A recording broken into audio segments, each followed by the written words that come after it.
Hi everyone, in this video, we will show you how to connect Microsoft Excel to n8n. First, open the n8n website and sign into your account.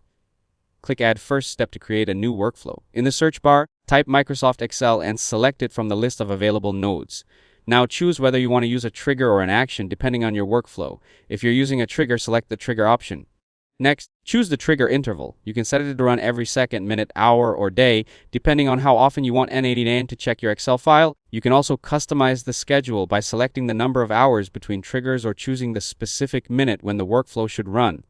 Now click Connect Account or Create New Credential. Sign in with your Microsoft account and grant n8n permission to access your Excel files. Once the connection is successful, select the Excel workbook and worksheet you want to use. Configure the remaining settings for your workflow, then click Test Step to make sure the connection is working correctly. Finally, save your workflow and turn it active so it can run automatically according to the schedule you've selected. If this video helped you out, don't forget to leave a like and subscribe to the channel. Thanks for watching, and I'll see you in the next one.